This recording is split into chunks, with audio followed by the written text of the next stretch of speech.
By 2018, Wirecard was hailed as Germany's answer to Silicon Valley.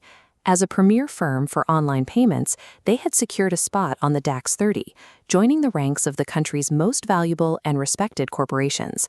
This chart shows the scale of their perceived success. By the end of 2018, this tech startup had eclipsed the market valuation of legacy financial institutions like Deutsche Bank. Then came June 18, 2020. Auditors from EY demanded to see physical receipts for $1.9 billion in cash, supposedly sitting in Asian accounts. Wirecard could not produce them. Within days, the CEO resigned. The board admitted the money likely did not exist, and the firm filed for insolvency. The sudden disappearance of a DAX 30 giant represented the inevitable collision of a reputable public facade with a massive illicit backdoor operation. In 1999, the startup found its footing processing payments for the pornography and online gambling industries. This flowchart illustrates their front door strategy. The company funneled these revenue streams into a central node and then masked them by acquiring a layer of clean, reputable corporate clients. To maintain their skyrocketing valuation, they fabricated billions in non-existent assets through a network of outsourced business units in Asia.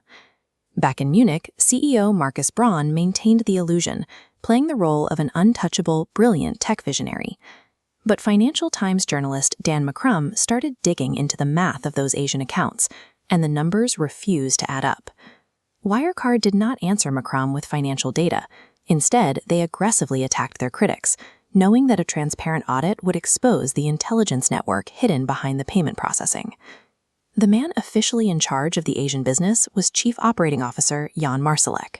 He managed the company's international expansion while simultaneously building its network of covert intelligence assets. Behind his corporate title, Marsalek operated as an amateur spy and informant who eventually became deeply entangled with Russian intelligence. This schematic details how he weaponized his own tech. Funds from the German Federal Criminal Police Office flow into Wirecard servers here, but a hidden backdoor siphons the transfer data directly to a Russian intelligence node.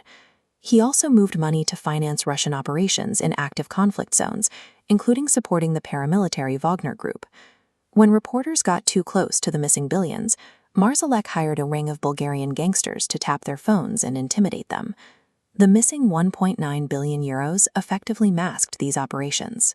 By fabricating massive corporate success, the firm maintained the global infrastructure required for state-level espionage, activities that could never appear on an official balance sheet. The entire operation relied on intimidation and fake documents. That system failed the moment EY auditors demanded physical bank receipts for the missing cash. The legal fallout was swift. CEO Markus Braun was arrested and charged with commercial gang fraud amounting to billions of euros. That same evening, Marsalek paid for a private jet in cash and slipped out of Vienna into the dusk. His ability to completely vanish from European authorities proved his intelligence connections were real. Today, Marsalek lives under a new identity in Meyendorff Gardens, an elite, heavily guarded residential area in Moscow. He is protected by the Russian intelligence agencies he served, effectively putting him out of reach of German prosecutors. The Wirecard scandal offers a warning. The aura of tech innovation can be weaponized to blind regulators, turning a celebrated success story into an active geopolitical threat.